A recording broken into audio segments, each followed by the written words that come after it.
Ku buka hati untuk jamahanmu, berserah penuh di hadiratmu. Kau ambil alih seluruh hidupku, di altarmu menyembahmu. Betapa kami merindukan hadirat-Mu. Betapa kami rindu memuji dan menyembah-Mu. Dan kami terlalu percaya waktu kami datang duduk memuji dan menyembah-Mu, Engkau bertahta di atas pujian kami, Bapa. Haleluya. Biarkan hadirat-Mu menjadi tempat yang terutama bagi kami pagi ini, Tuhan. Saat ku memuji-Mu, Roh-Mu bekerja. Saat ku menyembah-Mu, Kau bertata di atas pujian.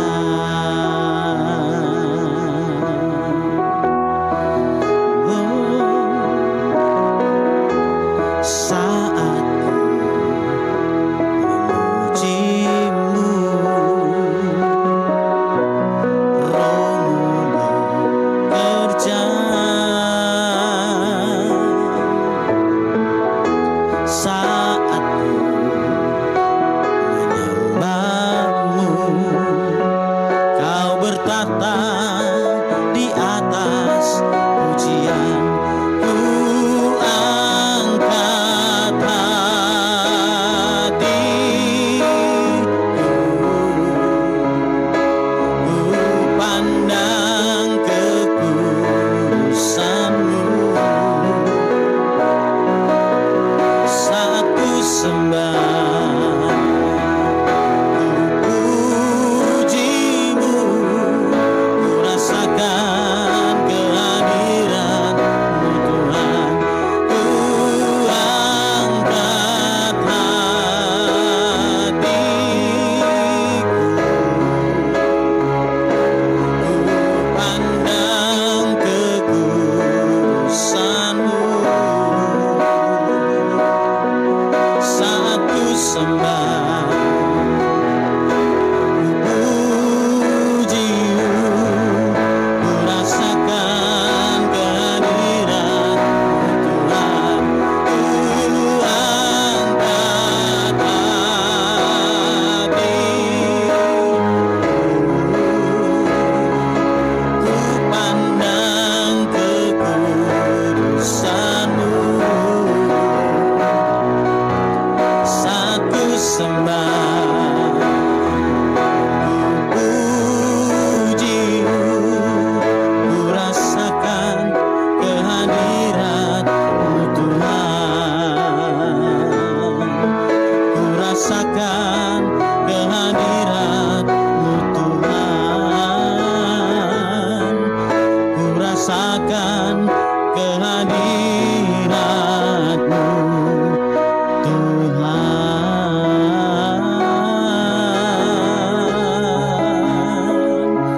Oh, hadirat-Mu, Bapa. Haleluya. Sungguh kami perlu Kau, Tuhan. Jamah hatiku, ubah hidupku, Bapa. Haleluya. Haleluya, haleluya.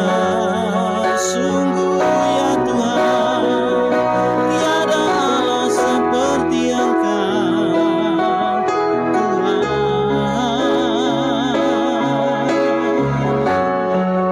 Apapun keberadaan kami selalu percaya dengan janji-Mu, Tuhan. Haleluya, sebab kami tahu tidak ada janji-Mu yang gagal dalam hidup kami, Bapa. Haleluya, sungguh Tuhan. Haleluya.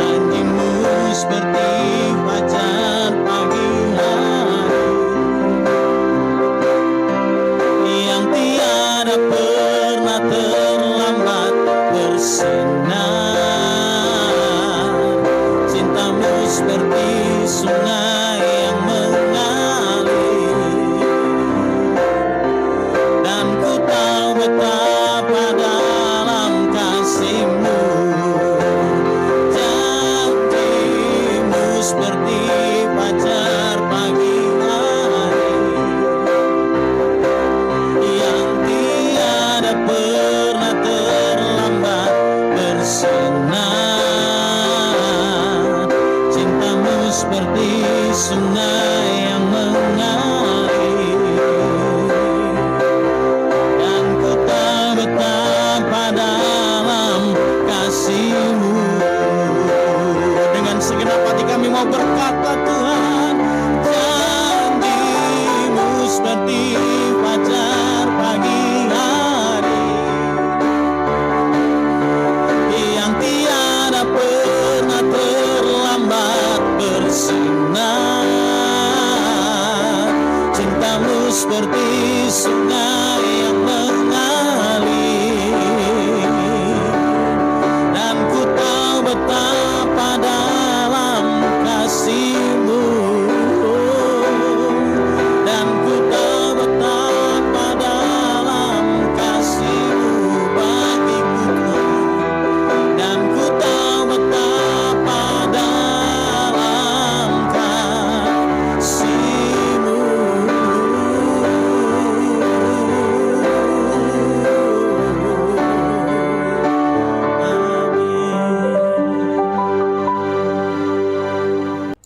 Shalom, selamat beribadah di hari Sabat ini. Mari sebelum kita masuk dalam kebenaran firman Tuhan, kita sama-sama pejamkan mata dan kita berdoa. Bapa, terima kasih, kami mengucap syukur bahwa hari-hari hidup kami ada dalam penyertaan Tuhan, ada dalam perlindungan Tuhan, ada dalam kasih sayang dan kebaikan Tuhan.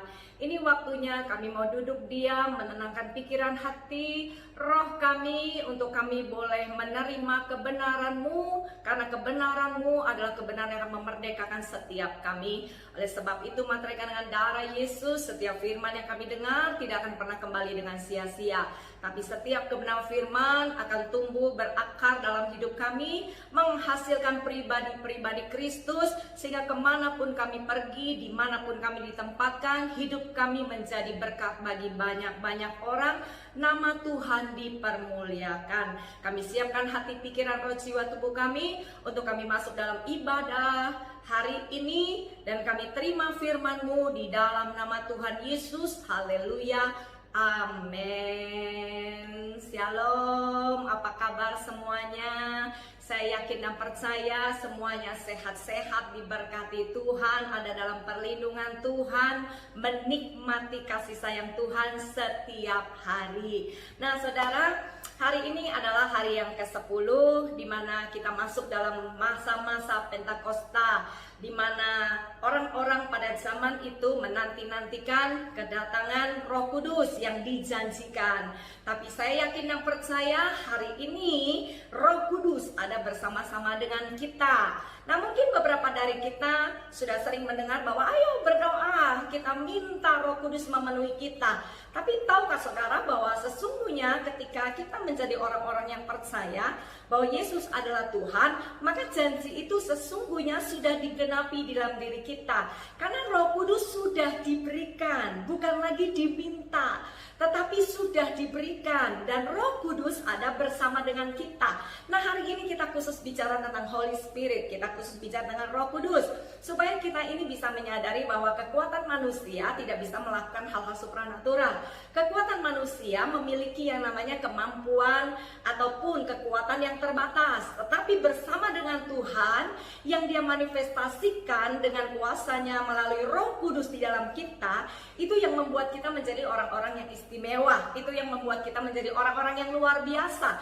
Nah saudara perhatikan ketika di dalam Alkitab begitu banyak perjalanan tokoh-tokoh Alkitab, salah satunya Simson. Nah kalau saudara lihat Simson, kekuatannya bukan di rambut yang panjang, betul nggak sih?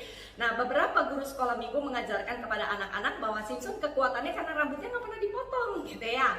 Padahal itu bicara tentang apa saudara? Itu bicara tentang perjanjian. Ketika ibu Simson itu mengandung dia, diberikan janji bahwa anak dalam kandunganmu akan menjadi nasir Allah, akan menjadi satu pribadi yang spesial, di mana dia akan menegakkan keadilan, dia akan melawan musuh-musuhnya, berdiri atas kebenaran, meninggikan nama Tuhan melalui hidupnya. Nah ada perjanjian, salah satunya adalah sejak lahir yang namanya alat cukur tidak boleh menyentuh rambutnya. Ini sebuah perjanjian, sama perjanjian antara kita dengan Tuhan.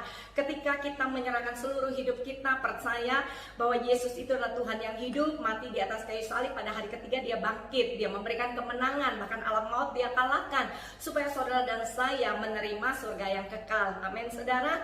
Nah oleh sebab itu saudara dan saya harus paham dan mengerti bahwa kekuatan di dalam kehidupan Simson itu adalah kekuatan karena firman berkata Roh Tuhan menguasai Simson, bukan karena dia kuat secara pribadinya, tapi ada Roh Allah yang menyertai dia.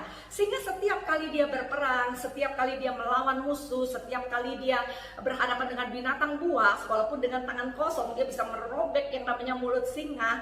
Apa yang membuat dia bisa melakukannya? Karena Roh Tuhan ada di dalam dia. Nah, apakah Roh Tuhan yang tinggal berkuasa atas Simson hanya dipergunakan untuk melawan musuh, kemudian merobek mulut singa? Tidak. Sesungguhnya ketika Roh Kudus yang dijanjikan itu diberikan kepada kita, diberikan kepada Simson, terutama adalah kita harus menerima satu kuasa, satu kekuatan untuk mengalahkan kedagingan kita. Nah, apa yang membuat Simson menjadi jatuh pada akhirnya, matanya buta, menjadi bahan tertawaan banyak orang pada saat itu, khususnya orang-orang Filistin yang menangkap dia, karena dia tidak sanggup mengalahkan yang namanya kekuatan daging yang menonjol di dalam dirinya. Dia mungkin menang ketika dia berperang, dia menang melawan binatang buas, tapi dia kalah melawan dirinya sendiri. Saudara, ini persoalan yang sedang terjadi dalam kehidupan kita orang-orang percaya. Apalagi ketika kita diperhadapkan dengan keadaan yang sulit, diperhadapkan dalam satu tekanan, diperhadapkan dalam satu situasi mungkin zona kenyamanan. Terkadang bukan masalah yang membuat kita jatuh, zona nyaman itu juga bisa membuat kita jatuh ya. Nah, Simson punya satu kelemahan adalah dia suka perempuan. Saya percaya bahwa pria nggak mungkin menikah dengan pria kecuali punya kelainan, ya kan gitu ya. Nah, dia suka dengan perempuan, dengan bahasa yang saya sering katakan kepada beberapa orang di sekeliling saya, kalau ada sapi di situ dibedakin kemudian dikasih lipstik, mungkin Simson juga jatuh cinta kepada sapi itu. Kenapa? Karena Simson itu gampang jatuh cinta. Itu kelemahan di dalam dagingnya, dan dia lupa bahwa dia diberikan kekuatan, salah satunya adalah mengalahkan dagingnya. Nah, akhirnya dia cinta dengan Delila. Ini pada akhirnya dia sudah pernah menikah loh ya. Dan kemudian dia bersama dengan Delila. Nah, Delila adalah perempuan yang tidak benar gitu kan.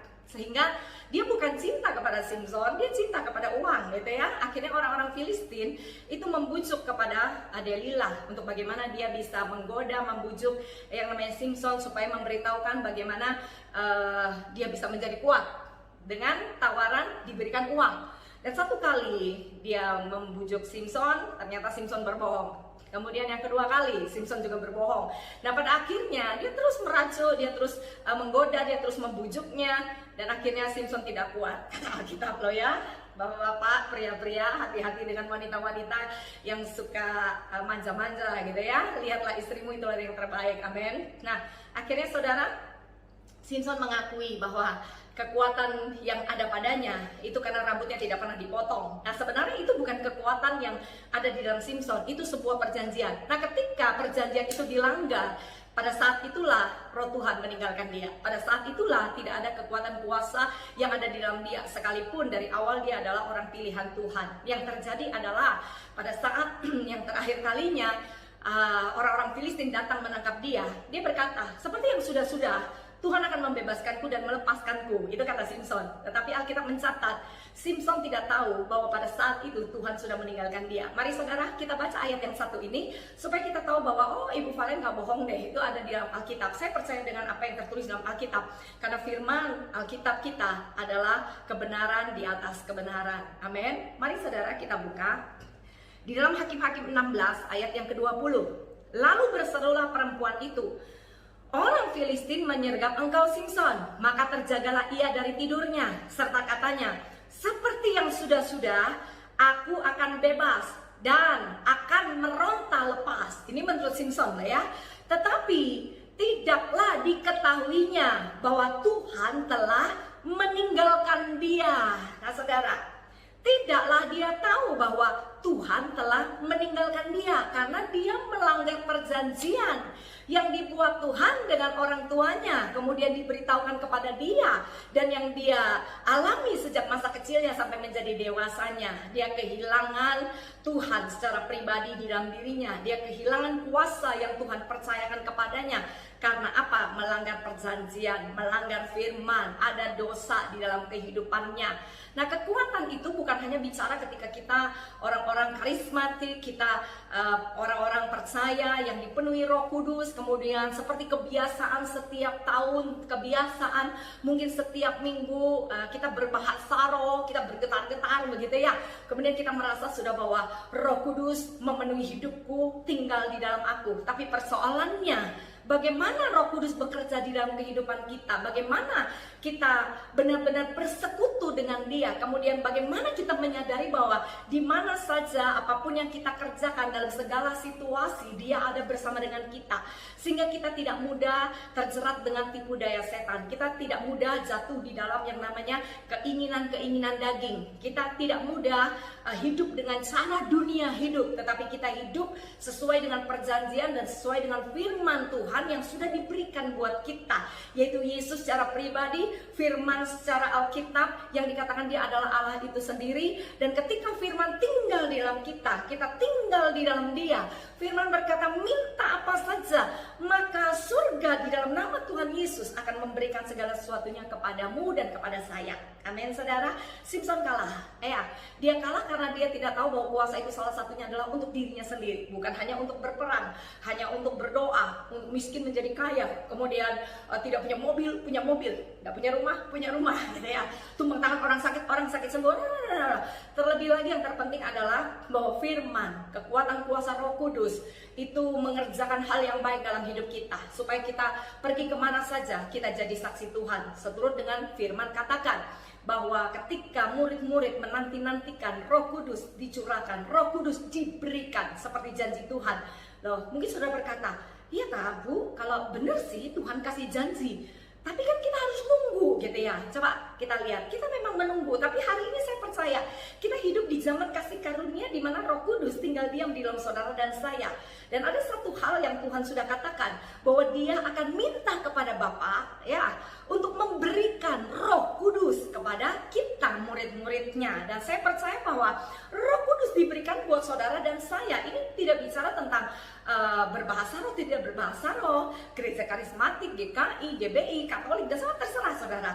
Tetapi yang terpenting adalah di mana kita percaya bahwa firman itu ya dan amin, maka apa yang dikatakan oleh firman Tuhan itulah yang terjadi. Mari saudara, saya bawa saudara untuk melihat hal ini. Yohanes 14 ayat yang ke-15 ya. Jikalau kamu mengasihi aku, kamu akan menuruti segala perintahku. Ini Tuhan Yesus yang ngomong ya. Aku akan minta kepada Bapa dan Dia akan memberikan kepadamu. Aku yang akan minta kepada Bapa. Berarti sebelum Yesus naik ke surga, Dia sudah mempersiapkan segala sesuatunya, karena Dia tahu bahwa manusia itu lemah. Ya, kita ini manusia lemah. Kita perlu Tuhan. Dia tidak meninggalkan kita sebagai anak-anak yatim piatu. Dia tidak meninggalkan kita kemudian Dia mati, Dia bangkit, Dia naik ke surga, kemudian Dia bilang, oke, lalu kerjakan sendiri. Enggak, saudara. Dia bersama-sama dengan kita. Sesuai dengan janjinya, aku akan menyertai engkau sampai akhir zaman.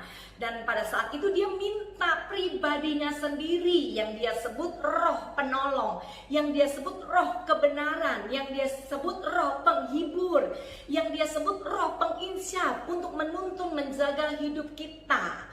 Yang pertama-tama adalah untuk kita, bukan untuk persiapan pelayanan, bukan untuk persiapan berdoa untuk orang sakit, bukan persiapan untuk meminta-minta sesuatu hal yang besar harus terjadi dalam hidupku, tetapi untuk kita, mempersiapkan kita, menjaga kita, menginsyafkan kita, menuntun hidup kita supaya kita tetap ada di dalam ajaran-ajaran Kristus yang benar. Katakan amin. Kalau saudara setuju dengan saya, saudara harus percaya bahwa Roh Kudus itu ada bersama dengan kita. Tetapi terkadang kita tidak merasakan, kita tidak menikmatinya, kita tidak menyadari bahwa Dia ada. Sehingga kita sering mengalami kelemahan, ketakutan, ketakutan yang sangat-sangat amat sangat, kemudian kita stres, kita depresi, kemudian kita membalas yang jahat dengan yang jahat, kemudian kita mulai ikut cara dunia untuk kita bisa hidup nyaman, sekalipun kita kadang-kadang ada di ladang pelayanan. Tidak bisa kita berkata, oh, orang di dalam pelayanan tidak akan bisa tersentuh dengan dosa. Kita masih hidup dengan daging, saudara ya. Kita nggak bisa sombong dengan diri kita sendiri. Kita butuh kekuatan Tuhan. Oleh sebab itu, Tuhan Yesus sangat-sangat paham, sangat-sangat ngerti sebelum kita menyadari. Tuhan sudah mempersiapkan segala sesuatunya. Sehingga dia berkata di ayat yang ke-16, aku akan minta kepada Bapa dan Ia Allah Bapa akan memberikan kepadamu seorang penolong yang lain, supaya ia menyertai kamu selama-lamanya. Dia menyertai kita selama-lamanya, bukan cuma hari Minggu, bukan cuma ketika kita berdoa, tapi setiap hari. Ayo saudara, kita simpan di dalam roh kita dan menyadari bahwa kita tidak pernah sendirian. Tuhan bersama dengan kita. Mungkin kita bisa meninggalkan dia, tapi dia tidak akan pernah meninggalkan kita. Mungkin kita bisa menjauh dengan dia, tetapi dia akan terus senantiasa menjaga hidup kita. Oleh sebab itu, mari terus mengucap syukur, terus mengucap syukur, terus memahami bahwa kita ini adalah orang-orang dikasih Tuhan. Saudara tahu bahwa kenapa banyak orang tidak mau masuk dalam gereja? Bukan karena Tuhan kita tidak berkuasa, bukan karena Tuhan kita kurang dengan cinta dan kasih sayangnya. Terkadang karena hidup kita membuat orang-orang lain melihat bahwa Kristus itu sesungguhnya tidak ada. Apa yang diajarkan Tuhan itu bohong semua. Ya, karena orang-orang di sekeliling kita melihat bahwa tidak ada karakter Kristus di dalam kita, tidak ada gambaran kasih sayang Kristus di dalam kita, tidak ada empati, tidak ada cinta, tidak ada perhatian, tidak ada kelakuan kerajaan surga yang bisa dilihat dunia di dalam kehidupan kita. Nah, saudara, salah satunya di Alkitab. Kenapa sampai seorang bapak datang kepada Tuhan Yesus dan berkata, kalau kau bisa, ya, sembuhkan anakku. Tuhan katakan, kalau aku dapat, ya, Tuhan itu menjawab ulang, ya. Pria ini adalah bapak yang dimana anaknya itu kerasukan roh jahat sehingga membanting-banting anak ini, dan kemudian anak ini kadang-kadang masuk ke dalam api, masuk ke dalam air. Ya, saudara pernah dengar cerita ini ya, bahwa anak ini kalau hari-hari ini kita katakan bahwa itu penyakit epilepsi gitu ya, dan dia berbusa mulutnya dan dia kejang-kejang begitu kan. Nah, pada saat itu kenapa si bapak datang kepada Tuhan Yesus dan bertanya, kalau kau dapat, sembuhkan anakku, kalau kau dapat. Padahal Tuhan bisa semuanya, betul nggak? Tuhan bisa lakukan apa saja, bahkan terkadang yang tidak pernah kita doakan, yang tidak pernah kita minta, hal-hal ajaib dia kerjakan dalam hidup kita. Amin, saudara. Nah, bapak ini sampai bisa berkata seperti itu. Kalau saudara baca kisahnya, saudara ya, di dalam kitab Injil, saudara akan menemukan bahwa pada saat itu Tuhan Yesus sedang pergi ke tempat lain, dan beberapa murid-muridnya ada di sana, dan anak ini dibawa kepada murid-muridnya. Ternyata murid-murid tidak bisa melakukan apa-apa. Murid-murid tidak mengerti apa yang harus dia lakukan. Murid-murid tidak bisa berdoa untuk membuat anak ini lepas dari roh jahat yang menguasai dia. Sehingga ini membuat bapak itu meragukan, guru yang kau ikuti, Tuhan yang kau sembah, Tuhan yang kau teladani, apakah benar punya kuasa untuk menyembuhkan anakku? Sehingga dia bertanya, kalau kau dapat. Saudara, ini sangat sedih ya kan, kalau orang-orang di sekeliling kita tahu bahwa kita adalah aktivis gereja, apalagi kalau kita ini pendeta gitu ya. Oh, pendeta rasanya cek bangga gitu ya, rasanya kita bangga jadi pendeta. Oh, bangga kalau bisa khotbah gitu ya, saudara. Tetapi persoalannya, kita tidak diangkat untuk menjadi pendeta hanya untuk pamer ya. Kita tidak diangkat menjadi anak-anak Tuhan hanya untuk bangga diri. Tetapi firman berkata, pergi dari Yerusalem, Yudea, Samaria sampai ke ujung bumi untuk kita menjadi saksi Tuhan. Oleh sebab itulah Roh Kudus diberikan buat kita ya. Nah, jangan buat orang di sekeliling kita ragu tentang Tuhan karena kelakuan hidup kita yang gak benar. Jangan buat orang di sekeliling kita melihat bahwa gereja bukan sebuah jawaban. Saudara dan saya bukan jawaban. Tetapi percayalah, ketika kita mengizinkan kuasa Roh Kudus itu ada tinggal dalam hidup kita, pribadi Tuhan itu bersama dengan kita, manunggal menjadi satu dengan kita, maka banyak perkara-perkara besar kita akan kerjakan bersama dengan Tuhan. Setuju, katakan amin. Yuk kita pergi ke Kisah Rasul 1 ayat yang ke-8. Kisah Rasul 1 ayat yang ke-8 ya, saudara. Ini ayat hafalan dari tahun ke tahun ya kan, ketika masuk di hari Pentakosta. Ya, begini firman Tuhan. Tetapi kamu akan menerima kuasa. Kita akan menerima kuasa, power. Banyak orang butuh kuasa untuk menerima sebuah jabatan ya. Banyak orang kepengen punya yang namanya kuasa untuk bisa menghasilkan uang, ya kan? Tetapi kuasa yang diberikan Tuhan ini adalah kuasa supranatural, kuasa surga, dengan tujuan adalah dalam seluruh aspek kehidupan kita, dalam seluruh hal yang kita kerjakan, hidup kita ini jadi berkat. Hidup kita ini jadi saksi Tuhan tanpa harus kita berkata-kata tentang apa isi Alkitab, tetapi kita menjadi surat Kristus yang terbuka. Ya toh, di dalam Korintus dikatakan bahwa kita harus jadi surat Kristus yang terbuka. Kemanapun kita pergi, kita bisa dibaca oleh orang-orang di sekeliling kita. Oh, ini orang Kristen, beda gitu ya.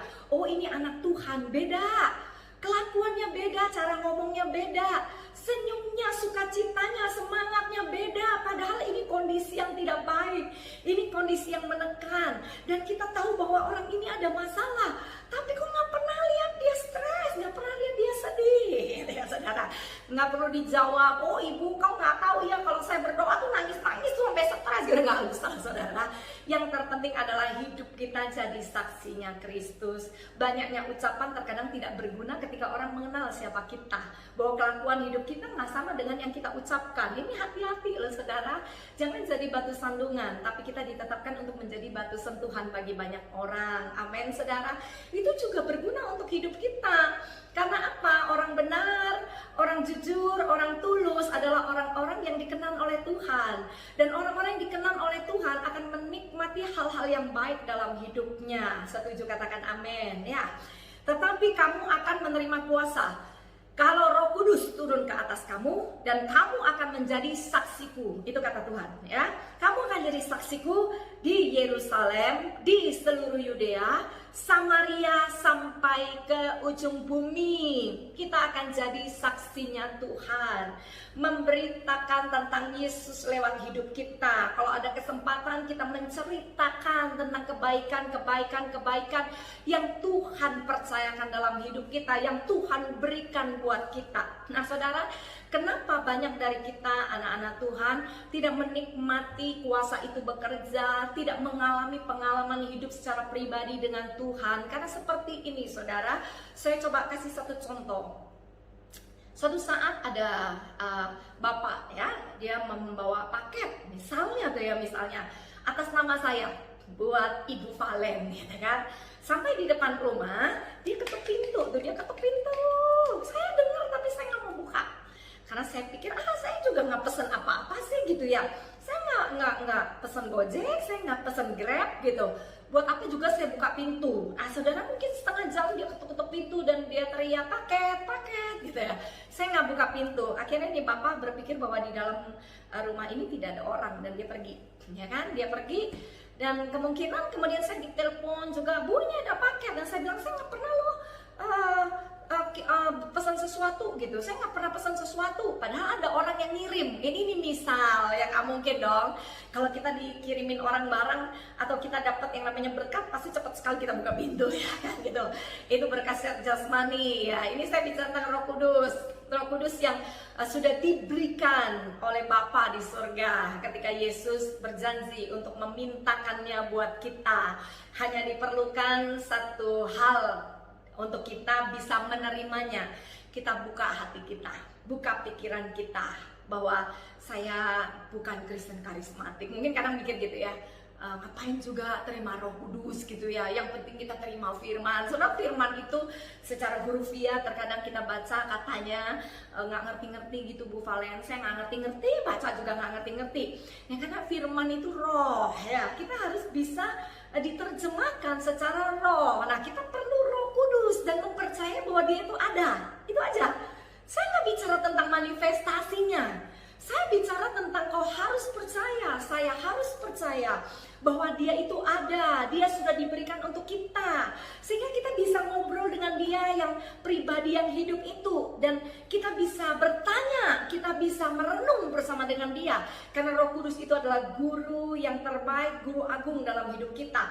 Lebih dari kita belajar baik di sekolah teologi, di akademis, Roh Kudus adalah guru yang terbaik. Dia memberikan hikmat surga yang terkadang secara manusia biasa kita tidak akan mengerti, kita kita tidak akan paham, tetapi tuntunan, pimpinan, hikmat dari surga membuat kita keluar dari satu masalah kepada masalah lain. Kita bisa menjadi berkat dari satu berkat kepada berkat yang lain, dan kita memberikannya kepada orang lain. Nah saudara, jadi kalau kita nggak buka pintu, sama akhirnya saya nggak akan bisa menerima paket yang dikirimkan ke saya. Padahal itu adalah sebuah anugerah, itu adalah sebuah janji, itu sebuah pemberian. Yang kita mau kan selalu begini, Tuhan berjanji kamu akan hidup dalam kelimpahan. Yang kita tunggu duit. Tuhan berjanji bilur-bilur darah Yesus menyembuhkan orang-orang yang percaya. Berarti COVID-19 tidak akan mempan dalam hidupku. Kita hanya menanti hal-hal yang jasmani yang seperti itu. Nah hari ini kita diingatkan kembali bahwa ada satu janji yang powerful, lebih dari segala sesuatu, yang pribadinya sendiri, yang dia manifestasikan sebagai pribadi Roh Kudus yang diberikan buat saudara dan saya untuk tinggal diam di dalam kita. Saya tidak berkata bergentayangan di dalam gereja, karena Tuhan bukan arwah ya, Tuhan bukan setan. Dia adalah pribadi yang kudus, maha dalam segala sesuatunya, dan dia tinggal di dalam saudara dan saya, pribadi orang-orang pilihannya, supaya melalui kita, perhatikan kata-kata ini, melalui kita dia menyelesaikan kembali apa yang harus terjadi di atas muka bumi ini, sehingga semua orang menjadi percaya bahwa Yesus adalah Tuhan dan diselamatkan. Katakan amin. Nah saudara, mari saya mau bawa saudara di ayat yang terakhir ya. Kita lihat dalam Yohanes 16 ayat yang keempat dan seterusnya. Judulnya adalah pekerjaan penghibur. Tetapi semuanya ini kukatakan kepadamu, supaya apabila datang saatnya kamu ingat bahwa aku telah mengatakannya kepadamu. Hal ini tidak kukatakan kepadamu dari semula, karena selama ini aku masih bersama-sama dengan kamu, kata firman. Aku Tuhan masih bersama-sama denganmu, ya kan? Tetapi sekarang aku pergi kepada Dia, Bapa, yang telah mengutus aku. Dan tiada seorang pun di antara kamu yang bertanya kepadaku, kemana engkau pergi? Tetapi karena aku mengatakan hal itu kepadamu, sebab itu hatimu berduka cita. Ini Tuhan bicara kepada murid-muridnya. Ketika aku ngomong aku pergi, kamu berduka cita. Kenapa? Rasanya kalau nggak ada aku kan susah, mau makan kan nggak bisa. Karena ketika mereka bersama-sama dengan Tuhan Yesus, mereka melihat begitu banyak mujizat. Mereka melihat 2 ikan 5 roti gitu kan ya, untuk kasih makan banyak orang. Dan murid-murid tidak akan pernah kelaparan selama Yesus ada di sana. Selama Yesus ada di sana, murid-murid tidak ngerti yang namanya kelaparan. Mereka tidak perlu bersusah payah tumpak tangan orang sakit sembuh. Selama Yesus ada di sana, perkara-perkara ajaib itu terjadi. Nah, saudara coba renungkan saudara. Selama Yesus ada di sana, pribadi yang kudus itu ada di sana, pribadi yang hebat itu ada di sana. Murid-murid tidak perlu kesusahan untuk melakukan perkara-perkara yang tidak mungkin untuk menjadi mungkin, ya kan? Perkara-perkara yang tidak ada untuk menjadi ada karena Yesus ada di sana. Tapi ketika Yesus berkata, aku akan pergi, Alkitab mencatat Tuhan berkata, hatimu berduka cita. Nah, dan kamu tidak akan mengerti bahwa sesungguhnya aku sudah mempersiapkan, tidak akan meninggalkanmu sendirian, tidak akan meninggalkan saudara dan saya sendirian. Dia akan tetap bersama dengan kita. Hanya dia manifestasikan dirinya menjadi pribadi yang disebut Roh Kudus itu. Katakan amin kalau saudara mengerti ya. Ayat yang ke-6, tetapi karena aku mengatakan hal itu kepadamu, sebab itu hatimu berduka cita. Namun benar yang kukatakan ini kepadamu adalah lebih berguna bagi kamu jika aku pergi, sebab jikalau aku tidak pergi, penghibur itu tidak akan datang kepadamu. Tetapi jikalau aku pergi, aku akan mengutus Dia kepadamu. Dia Roh kebenaran, Dia membawa kita dalam kebenaran. Dia Roh penghibur, Dia memberikan penghiburan. Saya ingat di tahun 95, untuk pertama kalinya saya menerima Holy Spirit itu dalam hidup saya. 93 saya bertobat, 94 saya berdoa untuk menikmati apa itu sebenarnya Roh Kudus, siapa Dia, bagaimana saya kalau dipenuhi olehnya, kalau Dia tinggal di dalam saya, manifestasi seperti apa yang saya alami karena saya besar di sebuah gereja karismatik di mana saya melihat semua orang berbahasa roh, tetapi saya nggak bisa melakukannya. Saya hanya bisa berkata haleluya, haleluya, haleluya dengan satu kerinduan. Tuhan, sebenarnya apa yang terjadi ketika Roh Kudus tinggal di dalam seseorang? Apakah benar-benar dia bisa berbahasa roh atau hal-hal yang lain? Saya nggak ngerti karena saya masih anak-anak rohani. Tapi satu saat seorang hamba Tuhan dia berkhotbah tentang Toronto Blessing, saudara ya, di daerah Toronto itu di luar negeri ya. itu terjadi pencurahan Roh Kudus yang besar-besaran, di mana dari seluruh penjuru orang-orang datang ke sana, khususnya hamba-hamba Tuhan. Mereka ke sana dengan kerinduan untuk menerima api itu, saudara. Dan kemudian hamba Tuhan ini menceritakannya. Pada saat itu saya masih kuliah ya, dan saya mendengarkannya dengan satu kerinduan. Dan dia berkata, ada yang tertawa sampai 3 jam seperti teko yang bergerak begitu ya. Dan saya berpikir bagaimana bisa terjadi seperti itu. Dia bilang ada yang 3 hari dipenuhi Roh Kudus itu sampai nggak bisa berdiri dari tempat di mana dia duduk di sana. Dia tertawa, dia ngalamin air mata, begitu, macam-macam begitu ya, saudara ya. Dan saya punya kerinduan. Nah, ini yang saya katakan. Kalau kau punya kerinduan, kau akan menikmati kehadirannya. Kalau kau punya kerinduan setiap hari, kau akan menyadari bahwa dia itu ada. Dan kalau dia ada, Alkitab sudah mencatat segala sesuatu yang supranatural terjadi. Hal-hal yang hebat, surga di bumi itu akan kita alamin. Bukan berarti saya bilang kita bebas masalah ya. Kita selalu akan berhadapan dengan masalah, persoalan, tekanan dalam seluruh kehidupan kita. Tetapi ada dia bersama dengan kita, maka kita akan menemukan jalan keluarnya. Bersama dia, kita akan menemukan cara-cara bagaimana kita bisa memenangkan setiap persoalan ini dengan cara-caranya Tuhan itu. Dan hidup kita jadi berkat, bukan jadi batu sandungan bagi banyak orang. Nah, pada saat itu saudara ada altar call, dan saya majulah ke depan. Ketika saya maju ke depan, itu kaki saya udah gemeter, saudara, saya nggak bisa berjalan. Seakan-akan ada sesuatu yang sedang menyelubungi saya gitu kan ya, di usia saya 21 tahun waktu itu ya. Nah, kemudian saya majulah ke depan, dan tiba-tiba saya jatuh gitu ya. Itu belum didoakan, belum ditumpang tangan juga, saya jatuh, saudara. Ini pengalaman hidup saya coba menceritakannya lagi ya. Akhirnya saya jatuh. Nah, pada saat itu ada suara yang keras di dalam hati saya, dalam roh saya. Ampuni orang tuamu, ampuni papa mamamu. Saya ini mau teriak dan berkata nggak bisa gitu ya, karena saya punya rasa sakit, kepahitan, benci, dendam gitu ya, kesal gitu kepada orang tua saya yang saya anggap dia tidak mengasihi saya. Dan setiap hari saya akan dipukul, dicaci maki. Setiap hari dari 6 anak, saya rasanya yang paling banyak dimaki, paling banyak disakitin gitu.